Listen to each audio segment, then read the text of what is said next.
I was conditioned to understand that rejection was part of success. Yeah. And because of that, I was never then fearful of potential rejection.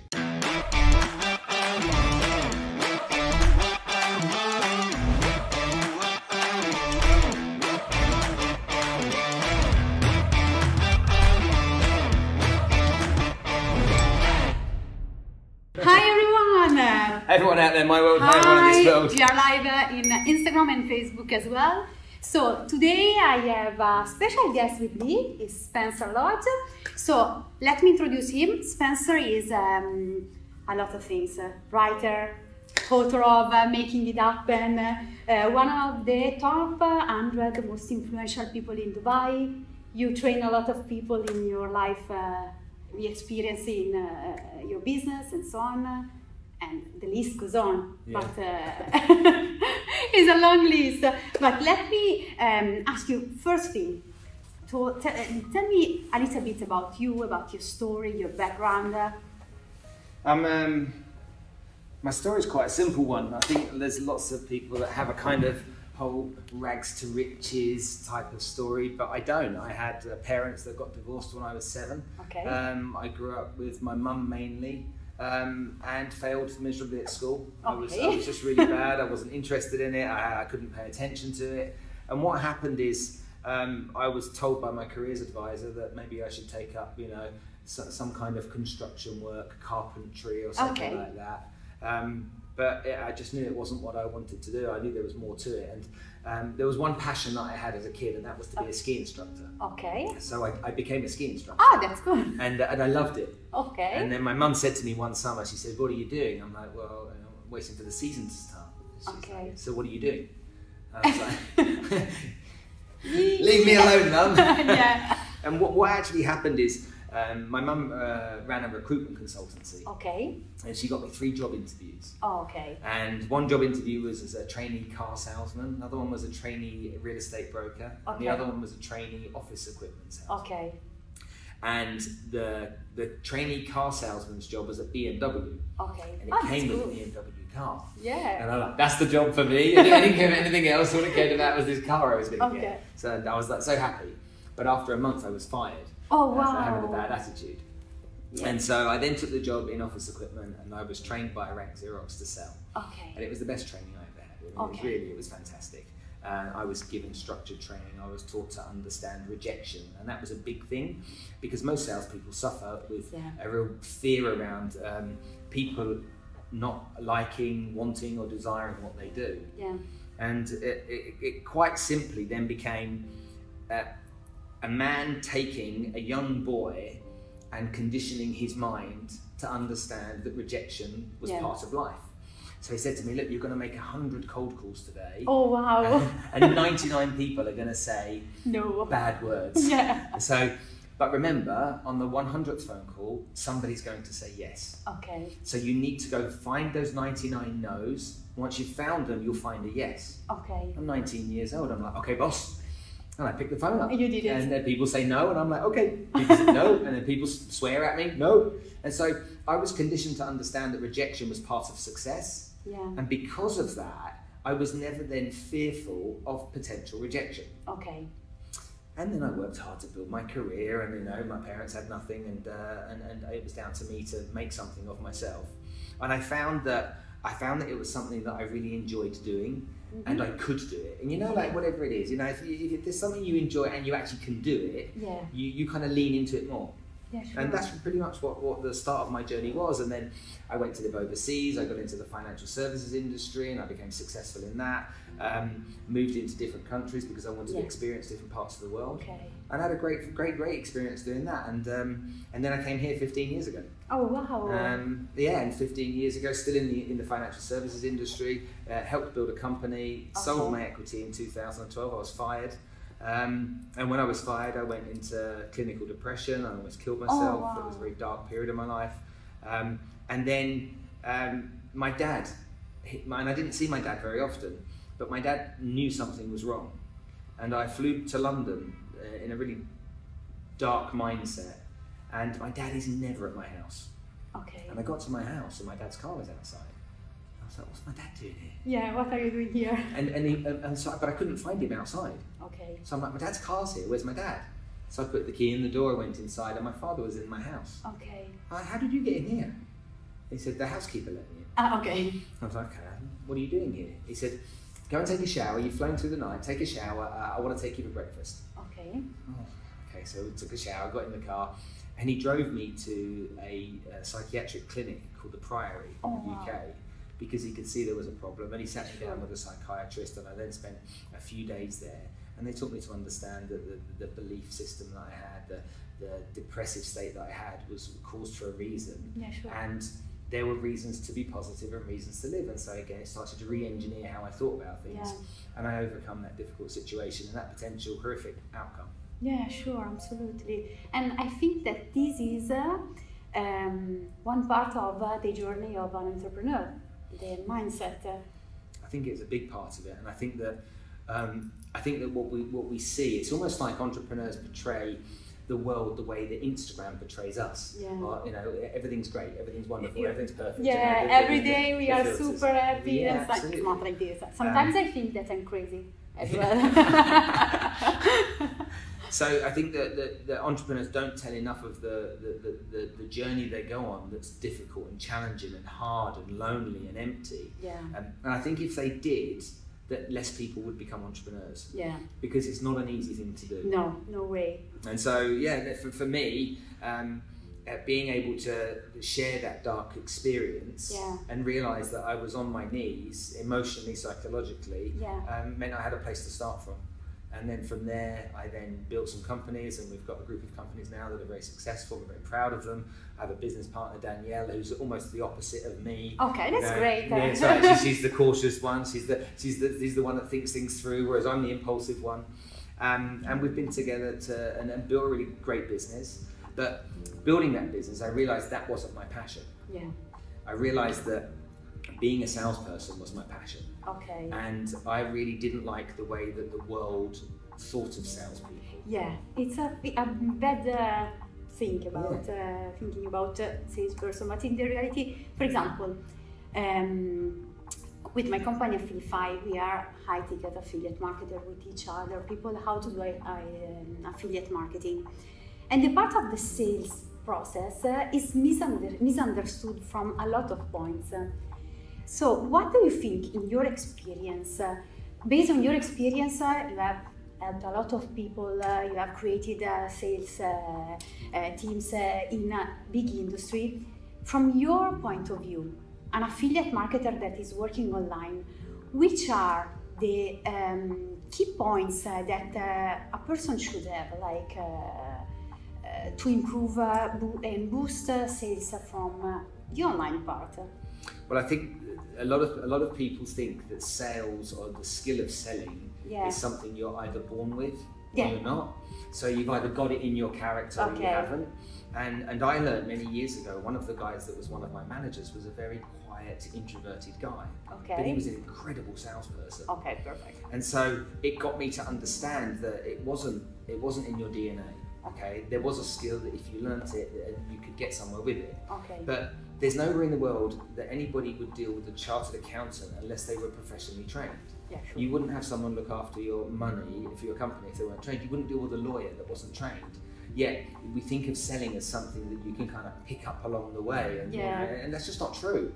It's a skill, and you have to learn the skills. So whether you're an affiliate marketer, you've got to learn skills to be effective at it. Yeah. You can't just kind of wing it. And I think that's the same for anyone that's selling anything, no matter what it is. If you're going to be selling something, learn how to sell something, and take it seriously and look at it as a skill and look at it as something that you've got to spend time developing, and nurturing as a skill rather than just, well, I'm an outgoing. My grandmother used to say, you've got the gift of the gab, and then that basically, you know how to talk to people, when I was like 12 years old. Okay. And so, I think that's really important to know. Okay. And another part that I think is really important is like having like a focus, a plan to follow. You have like 23 years of experience in this field, right? You have worked with a lot. I'm getting old. I've got longer than that. Oh, sorry. It's still a long time.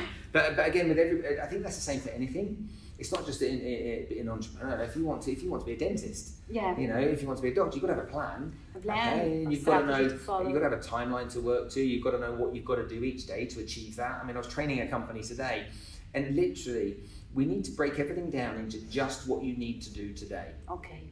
And if you know what you need to do today, and you can focus on getting that done, then we can worry about tomorrow. Okay. But let's get today's work done today first. Yeah, sure. And if you then can do that consecutively for a period of 3 or 4 weeks, you start to create habits yourself. That kind of that approach and those activities become subconscious, just like driving a car. Yeah, sure. Where you don't need to think, you just do. Yeah. But you have to start. I mean, otherwise, for a lot of people, it's just too big, too much, too overwhelming, yeah. too intimidating for them really then to to fully commit to. Yeah, sure. And also follow like a step by step, not doing everything in one moment. Otherwise, you quit. 100% of without fail. Yeah, absolutely. You definitely do. Yeah, I want to ask you this thing. In your book, you talk about the stages of the sales process. So, you are an expert in this field. We are in the online business. What are, from your experience, the tips and strategies that we can apply to boost our businesses in the online marketing?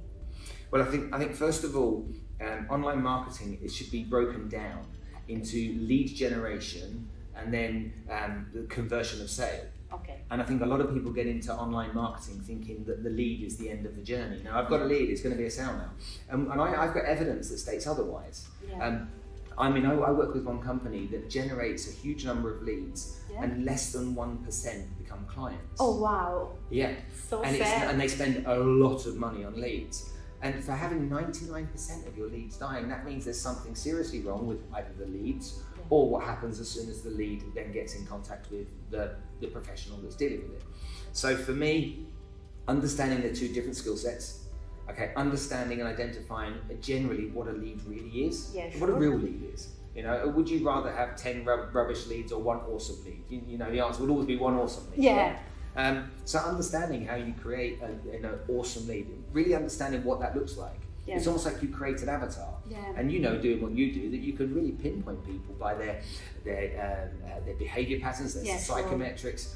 You can understand their different personality types, their behaviours. You can understand where they're from, and you can do that now so easily online. That why go wide when you can go narrow? Yeah, sure. You know, why not just get in there and look for exactly who you want to sell to? Find exactly who it is and give them huge amounts of value so they want to engage in some form of communication with you. If you do that, and then after then, you know the skills you need to apply. You have a sales process that you use. So my sales process is a 4-step process. Okay. Can you show us? Yeah, of course, yeah. So I believe with everybody, okay, you have to create an environment of comfort, okay, and trust and credibility. Yeah, sure. So for me, rapport is critical, and you'll notice this if you ever go to a networking event. There are good rapport builders and very bad ones. Oh, yeah. So sometimes you'll meet people that come up to you and say hello and give you a business card, yeah, and then just want to tell you about their business. And then there's people that are good at building rapport because they're great at asking questions. Yeah, sure. Because they generally seem curious about you. Okay. And because they're great at asking questions, you feel comfortable answering those questions. They make it conversational, but we work on, if I met you for the first time, which I have today, I wouldn't be asking you about your family life right now. I'd start off by asking you about your career. Yeah, sure. Okay, get to know you around something professional. I'd then probably want to learn a little bit about what you do outside of work. Yeah. And then I would start to learn about your family. Okay. And just get you comfortable talking to me. Okay. And because I would be asking all the questions, you'd be doing all the talking. So then at the end of that period, which is some people it's 5 minutes, some people I would say 15 minutes, you as the client or the potential client start to think, oh, I've been doing a lot of talking, maybe I should give Spencer a go. Okay. And so you have this kind of uncomfortable silence for 10 seconds. Okay. And so that then is my opportunity now to say, well, would you like to know what I do and how I do it? Okay. And then I go into the stages of explaining what I do, how I do it, and what the rules of engagement are. Okay. And this is where, again, salespeople get it wrong. Like, we're the greatest company in the world. We can do this, number this, one, and so yeah, number one. sure. Yeah, we do this. We pride ourselves on customer service and all this kind of blah blah blah. And people are tired of this thing right now, I think. But if you produced enough value, people will know. Okay, you position yourself by your value that you share. With your content. You don't need to say, okay, I'm top in the world and so on. But you do need to explain how it works. Yeah, sure. So anything they're going to do with you, what the process is. And at that stage, you have some opportunity to create some ground rules. Okay. So this is what I'm going to do today. This is what I'm going to explain today. This is the value I'm going to bring to you today. If I do all of those things, though, I do want something in return. So let me explain what I want in return, and I go into what I want in return. Yeah. Is that fair enough? Yes or no? And if the person says yes, it is, great. Okay. And then what you have to do is you have to think about where the pain points are for that particular person. Yeah. And the only way you're going to do that is by what I call fact finding. Okay. Ask lots and lots of questions about their situation and try and find out where the problems are. Okay. Because if you try and find where the problems are, you can then find a solution for the problems. Okay. If you can't find problems, what typically happens is salespeople then become product pushers. So they start pushing on the product. Bye, this is great, that's great, and they don't know whether somebody really needs it. And I see this every day in this city. Most salespeople are product pushers. Yeah, sure. They're not trying to understand what the problem is and how they can fix it. Yeah. Now, once give a solution to your customer. Yeah.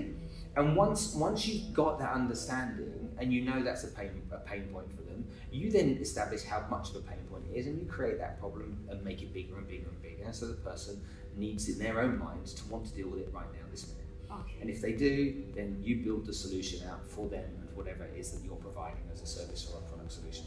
Okay, perfect. So you suggest to focus on give value, create a relationship, engage your prospect or leads because so it's quite simple. It's 4 stages. So it's rapport, okay, introduce and lay down some ground rules, okay, fact find like crazy, learn as much as you can, find the problem, okay, provide a solution for the problem, and number 4, close the business. Yeah, sure. Or ask for the business. So it's 4 very simple steps that if you follow them, invariably you'll end up with the result you're looking for. Okay. People aren't going to be sat there talking to you if they're not interested. Yeah, sure. Okay, who's going to sit there just for the fun of it? Yeah. You know, everyone's too busy now. We don't even wait 30 seconds for a video to buffer. Yeah, exactly. So as soon as the thing goes, oh, I'm getting rid of that and I'm swiping on. Yeah, sure, absolutely. And I think that this is my next question.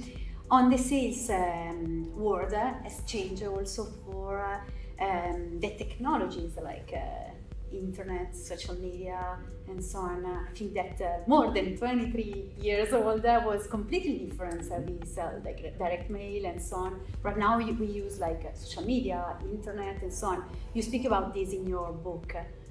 Do you want to share something? Well, for me, a lot of people in the world of business development and sales are what I call dinosaurs. Okay. There's people in this city that still make cold calls. Okay. Which I think is nuts. Yeah. It's like, why do you need to make cold calls? That's just bonkers. But people do. Look, the easiest way that you can sell is to understand how people behave today. Yeah. If you understand their behavior, then you can understand how you can facilitate information based upon their behavior. So we know people are staring at their phones. Okay. Provide content to their phones. We know people are driving their cars a lot. Provide an audio file of some sort, a podcast, so they can listen. Okay, while they're driving. Provide content to them. You know, some people are on Snapchat, some people are on Instagram, some people are on Facebook, some people are on LinkedIn. So make sure your content is in all the places that your avatar of a client may be. Yeah. Keep bringing value and ask for nothing. Don't try to sell anything. Okay, in today's day and age, you shouldn't try and sell anything. Yeah. Nowadays, people want to buy when they're ready to buy. Back in those days, 25 years ago, you would have to sell people stuff. Yeah. But nowadays, no one wants to be sold to. They'll buy when they're ready. So you have to make sure you're the right person that's selling to them at the time that's right for them. Yeah, sure. It's like years ago, there was Joe Girard, you know, the world's is the person that is the worst. He won like a business. George who? Joe Girard. He won like Joe Girard. Yeah. Sorry, yeah. Joe Sell Girard. anything to anyone. Right now, it's not possible to say this thing because you have to understand who is your buyer persona, your client, potential client, and so on. Give value for that person and engage. We have to remember something. People believe Google more than they believe their mum. Oh, okay. If Google says something different to what their mum says, they'll believe Google. Yeah, sure. Also, it's hard to have a conversation with anyone because they're staring at their phones all the time. Okay. And you walk into people in the high street, when you walk into a shopping mall, you bump into people that are looking at their phones. There's, the lady got hit by a car recently. She walked into the street with looking at her phone. So if everyone's so fixed on their phones, then be there. Yeah, sure. Be where they are. Have the conversation with them where they're looking. And if you have the conversation with them there, you're much more likely to engage. Yeah, sure, absolutely. And what do you think? You are using like social media for your business as well. But I know that you are also doing like consulting, events. I think that based on my experience on my company, that the online part is good, but at the same time, the offline is even better because you can create a relationship with your potential customer. Maybe, for example, we used to do events where people come to the event, is our lead generation, they don't know us, and in that moment, they start to understand what we are doing, what we can give to them, how we can help them. You use it as well, like events to create the relationship with your potential clients and so on. How is important to, from another part, to create events to inspire people, to help people also in one-on-one. Well, again, understand people. There are people that don't want to drive across the city to an event. Okay. Okay, they just can't be bothered, but they really want the content. Okay. So they'd be happy to sit on a webinar. Yeah. Okay. In their sofa, in their desk at home, that's where they want to be, and consume the content through a webinar. So you have to understand what people want. Of course, there are people that like to come and be in the room and feel the energy. You know, Tony Robbins is coming, there's thousands of people, exactly. All of that kind of stuff. So there's people that like to be in the room. I like to be in the room. Me too. Okay, but not everybody does. Some people are shy. My business partner Danielle, when we were at Business Mastery a few years ago, she said to me, "This is a 5-day course." Okay. That could actually be done in 3 days if we didn't have all the dancing and singing. Yeah, sure. and I'm like, but I like the dancing and the singing. That's the best bit. The massage and so on. And she's like, why do we need all that? Just give me the content, So just the two of us were consuming that same event. Okay, bits I was enjoying was different to the bits that she was enjoying. So we've got to really look at what people want to, how they want to consume. Yeah. You have to make a space for people at events because there are people that want to touch you. There's people that want to, I just want 1 minute with you. Can I ask a question? You have that kind of stuff. But there's also people that sit there on a webinar and are happy. And you know what? Let's also understand 25 years ago when I sat there and heard about stuff on the internet, people buying stuff. I'm like, yeah. What, we're going to bank online? Yeah, well, okay, whatever. Yeah, I'm not. You lot can, but I'm going to go to my branch. Yeah. We bank online. Yeah, sure. We shop online. Yeah. So and again, someone is selling something for me to buy a pair of running shoes online. Yeah. Someone is marketing something to me, when I think of where I go to buy that product. Yeah, sure. So have I ever been to an Amazon webinar? Have I ever been to an Amazon seminar? No. Yeah, sure. Okay, but they're still selling product to me. A lot. Yeah, and they. And these arrive also here in Dubai right now. Yeah, it did. So I understand that. So by taking time to learn from what others have done, look at the mistakes they've made, look at the successes they've had, and really understand that, you can then build your business around that understanding and that information. And again, I just think there's far too many people that aren't doing that. They go, we need to generate leads, so we'll generate leads online, and then they just generate names, numbers, and addresses of people that may or may not be interested. Yeah. So for me, it's taking time to learn. Okay. And if you take time to learn, you'll get somewhere. And if you're not going to take the time to learn, you're probably going to spend a load of money making mistakes until eventually you say, I probably need to learn. Yeah, absolutely. I want to ask you this thing. We used to say, fortune is in the follow-up. What do you think? In this world, in this moment, what's the best way to follow up our potential clients or our clients to turn them into repeated buyers? Okay, there's two types there. So in terms of following up with potential clients, if you've given your potential client control, you're in trouble. Okay. Because you then have to chase them with an email, a WhatsApp, a phone call. They have control. Yeah. And they may say to you, you know what, give me a couple of days, I'll come back to you. Okay. And now you're like, and they might. but you have no power over that. Yeah, sure. It's gone. So that's a difficult place to be. So you need to make sure that when you're selling, okay, you have a yes or a no decision. Okay. You know, over the years in financial advice, I always like selling to Germans. Okay. Because Germans never procrastinate. They say yes or no.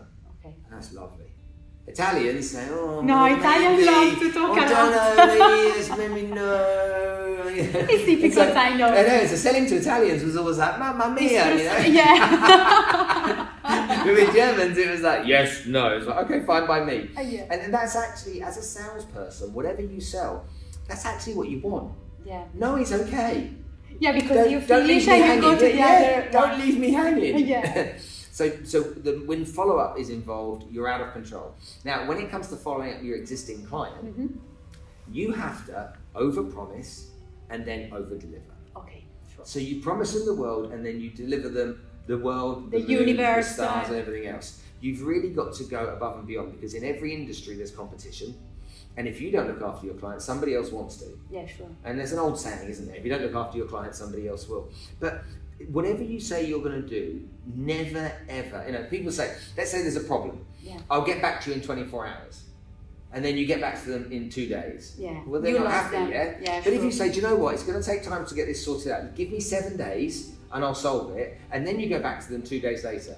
They're like, wow, that was quick. Yeah, they are great. Yeah, absolutely. Again, are they good people? They're reliable. And again, all these things are important. They take care about me and so on, because it's a relationship. Do you know Zappos? Yeah. Okay, so Tony Shea at Zappos told me what they did when they were building their business. So Zappos is $1 billion business, and ladies' shoes at the beginning. Yeah. And so what used to happen is you'd buy a pair of shoes online, and the shoes would be delivered to you in a box. Okay. Now, shoes are a weird thing, because when I like to try shoes on, you know, I'm one of these guys. Yeah. I want to put them on my feet before I buy them, but. Okay, people, women in particular, quite happy to order them online and get them delivered. Yeah. So they'd get delivered, and typically what would happen is if they didn't fit, you'd have to package them back up again, send them back to Zappos. Zappos say, okay, we'll send you another size. What Tony did is he really understood that. And so if you got the shoes and they didn't fit, and you actually needed a bigger size, before you even had put them back in the box, he would have another pair being sent to you. Okay. So before you even worried about it, another pair was on the way. Yeah, sure. And that for me is great customer service. Yeah, absolutely. Okay. Also, what Tony is very smart at is understanding people, not just his customers, but understanding his staff. He hires really slowly. So he takes months to employ somebody. Okay. The first month, no matter what the job title is, the first month in the company, everybody works in customer services. Oh, wow. Okay. Period. So, financial director, barista, doesn't matter. Everyone goes into client services. Customer services, so they can get to understand the relationship with the customers. Yeah, also the vision, maybe, you know, I want to Absolutely. give this to my clients and so on. Yeah, lovely. And these types of things, I think, are people that have, you know, pushed against the norm and demonstrated that if you do these types of things, you will stand out from your competitors. Yeah, sure. And that's exactly what they did. And I don't know how much he sold it for, but it was in excess of $1 billion to Amazon. And that foresight, I think, is just phenomenal. Oh, yeah, sure, absolutely. What do you think? How important is it to have a mentor while you create, you build a business online, offline? And what are your mentors? For example, in my case, Russell Brunson is one of the persons that has changed completely my life, and so on, Tony Robbins and others, but these are the main two that I have. Okay, is it mentor or is it coach? I think they could be both. No, what do you think? I do, but I don't believe that if you want someone to help you and there's no vested interest in them helping you, they've got to really want to give for free. And the thing that they have to give more than anything else is time. Yeah, sure. A coach you pay. So there's an outcome you expect, all right? It's like a personal trainer. You go to them, you expect an outcome. And so I think, should everyone have a coach? Absolutely. Yeah. I think everyone having a mentor, there's not enough mentors to go around. Yeah. All right, so I don't think that's possible. I'm quite happy to pay for someone to teach me something. Okay. Okay, because I'm taking their time. So if I'm going to get them to give me something, I need to reciprocate. Yeah, sure. And if that's a transaction between money and time, fine. But I think that people, young entrepreneurs that say, yeah, you know, get a coach. If you're a young entrepreneur, get a coach. If someone can coach, or also get a mentor. Yeah. I get asked to mentor all the time. I haven't got enough hours in the day to run my own business and my own family. So now I'm going to have to find time to mentor other people. Yeah. Maybe one day when I sell everything and I've got nothing left to do, yeah, I can do that. But I think that, and I don't think even now if I committed, let's say you said Spencer mentor me just for the sake of it, I don't think I would have enough time to commit to you. So would I be doing you potentially a disservice? And maybe I would, because then you might start feeling, oh, maybe I shouldn't call Spencer, but this is really important. Yeah. It's an uncomfortable situation. So most young entrepreneurs don't know what they're doing. Yeah. Now they've got two choices. Okay, they can learn from the mistakes of others. Yeah. Okay, or they can make all the mistakes themselves. Oh, okay. Okay, they can do both. Well, most people make all the mistakes. Yeah. And the smart people don't. They see the things that other people have done wrong and they go, I'm not doing that. Yeah, sure. You have to say that failure is part of the process. Absolutely. Sometimes. Getting it wrong is in getting Italy, failure is seen as something that is bad. And this was one of my problems at the beginning when I started with the online business. Consider that I have started my entrepreneurial life after more than 11 years in a corporate job. So this thing that failure, and so it was really difficult for me to overcome the fear of failure, what the other people think about me and so on. But I think that failure is part of doing mistake and failure, but learn from failure and mistakes, of course. Agreed, yeah. So you came out of the corporate world and became an entrepreneur. Yeah, exactly. That must have been scary as shit. Yeah. I used to say, during the events or when I talk to people, I used to show them, you know that in Marina there is the zip line. Yeah. I am afraid of heights, and my business partner, Business in Life, last year bought the ticket for the zip line. And I was like, oh my gosh, I cannot do it. I had a panic attack really? Before to start. But after they starting the flight. Let people see this, because I want people to see you telling this story. Go on, carry on. Yeah. So basically, it was handling like this. It was like, oh, no, I cannot open my eyes. I was super scared. Then 3, 2, 1, done. Yeah. You start the flight. Yeah. And so 40 seconds, I closed my eyes. I was like, oh my God, I'm gonna die. Then I opened my eyes, and in Marina you can see the Marina, GDR. And I completely forgot the afraid of heights because, of course, I have just go in this way, so I cannot come back. And this, for me, is the experience for me in the business world and my career as an entrepreneur. Because, of course, I used to work as an employee. It was safe. It was a job in city center of Milan. I used to live in a little town near Milan. So you imagine living the fashion of Milan and so on. And then after more than 11 years, I quit my job, moved to another city, moved to Dubai and so on. It was like the zip line. But then is the story, you didn't know. The fear. How long did it take you to make the decision? You wanted to do it, but how long was the actual, right, I'm going to quit. In the reality, this happened. I started my business in affiliate marketing purely by chance. I was in my honeymoon in Miami, and I had attended to a free workshop just to improve my English skills. Really? Yes, oh, that's wow. it. That's because so cool. Our Italian people are really good, with the hands and so on. So when we have to order foods and so on in the restaurant, it's okay. We can travel the world, no problem. We can eat, we can sleep, and so on. But in that particular case, I wanted to test my English level in a business environment. So I find out a free event on Facebook. On the feed there was like an ad. And we went there, even if it was our honeymoon. I am honest, it was beginning of January. Miami, we stayed 10 days and 7 days was raining. So I have to find out something to do. And so we went there and discovered this world of the affiliate marketing. I know about network marketing and so on, but not about affiliate marketing. And so we come back to Italy. And after 6 months, I've decided to start with this business model, challenged by my husband because he used to travel from Milan to Dubai. He stayed a lot here in Dubai. I cannot join him because I was in a corporate life. So I had the holidays 2 weeks in August and 1 week in December, and that's it. And so from that point on, it was like 2 years, and I quit my job. I started my own. And when you started doing affiliate marketing, what were you selling? What kind of products? Info products. All info products? Yeah, like events, training about online marketing and so on.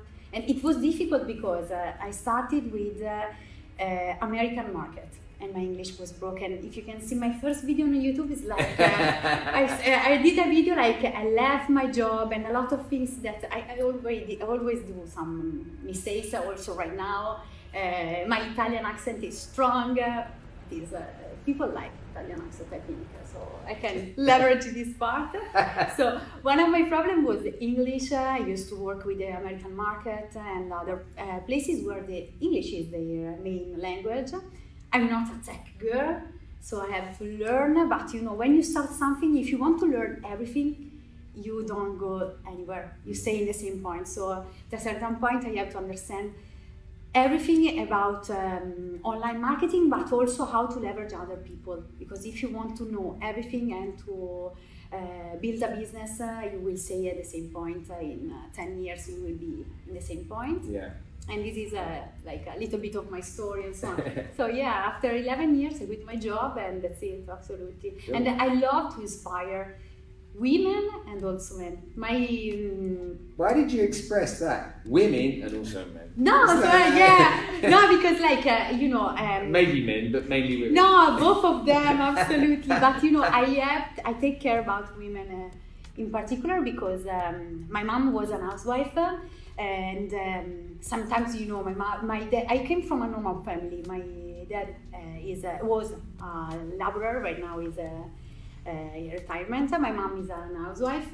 And so, you know, we were in 4 in family. I have a big brother. So sometimes there are some times where life is difficult. You cannot buy everything. You cannot go anywhere and so on. So I committed myself to be an empowered woman and to inspire also other women, but at the same time so also men, because you know, there was I used to do events also in Italy, and I remember during this event I did my speech on this stage. At the end of the speech, a couple, woman and a man, wife and husband, they came to me. And the husband took my husband and said, I want that my wife will be like yours. And it's amazing. Funny, yeah. You interviewed Elena Cardone, didn't you? Yeah. How did that go for you? You know that I used to watch every day the interview because she shared a lot of value. I really love her. She's strong. She's really an example for me because absolutely... you know, one other thing that we told you during the interview was how is for you to be the wife of, and she said, I don't care, I am the wife of, but at the same time I am the wife of one of the best and most experienced salesperson in this world. So who cares if people think that I'm not valuable, I'm not great, because I am wife of. And other stuff that she said, she shared with me, and I really love her. Absolutely. Cool. Yeah, absolutely. Okay, so do you want to share, last question, 3 secrets of your success until now? Are they secrets? I don't know if they're secrets. I think being really aware. And people talk about, Gary Vee talks about self-awareness, and it's a term that's used kind of quite fluidly, and particularly at the moment. But most people are not. Okay. Their perception of themselves and as who they are and who they should be in most cases is wrong. Look, yes, I build businesses, and yes, I'm an entrepreneur, but at the core of it, I'm a sales guy. Okay. Okay, and I'm really proud to be a sales guy, and I know that's what I am, and I don't care what anybody thinks. Okay, that's what I do. So. I'm aware of that, and I lean into that, and I'm proud of that, and because of that, that gives me confidence to talk about it without having any stigma attached to it. I think the reason I've been successful is that I'm highly competitive. I will outwork anyone. If you going head to head with me, if we're going toe to toe, if we're on the running machine, I'm going to die before I fall off. Okay. I'm that kind of person. I will literally go as far as it is, And someone said to me once, would you rather earn $1 million and be number 2, or earn $500,000 and be number 1? I don't know, $500,000. Okay. Because to me, it's never been about money. Okay. It's always been about winning, you know. To me, if you're going to compete, you're going to do something, then win. Yeah. And so that mentality that I have to win means that I will go the extra mile, I'll work the longer hours, I'll work the weekend, I'll put it before everything else.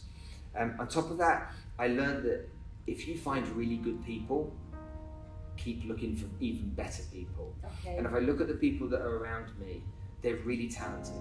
Danielle has worked with me for 13 years. Oh wow. My PA Sarah has worked with me for 13 years. These people they're smart, they know me, they're fiercely loyal. I look at the other people that we've built within the organisation, and they're very talented, hard-working, committed people. Another thing I learned is if you want people to work as hard as you need to give them a benefit. Yeah, sure. All right. So don't expect anybody to work as hard for your company as you do. Okay. If you want them to, give them a piece of your company. And that happened to me when I was younger, and I was unrecruitable from that moment onwards. I was literally given like a handful of shares. Okay. My dividend every year was, I think, £100. It was nothing. But from the moment I got that certificate that I was a shareholder, oh wow. you could have offered me $1 million a day. I was unrecruitable. Yeah, sure. And so for me, getting people within your organisation to get the same benefits or get some benefits, that means that they'll go the extra mile, you have to do. Okay. And continue, as I've always done, to continue to learn. I knew nothing about social media 4 years ago. Okay. I had a Facebook account, you know, Instagram was for kids, and so normal thing. I had LinkedIn, but you know, my CV was on LinkedIn. That's all it was really, you know, profile of me. And I knew nothing about it. And I'm 49 years old, and I could have very easily fallen into that example of so many people my age going, well, it's the kids that learnt it. They've been brought up with it. But I didn't. I saw it as an opportunity. Yeah. When I saw it as an opportunity, I doubled down on it. And you know, like you said, your first video, horrific. You'll never watch it with me. It's on YouTube. Okay. But my first video is awful. Okay. I say, hello everybody, the weather's really nice today. I hope it's sunny where you are. And I'm like, what am I saying? You know?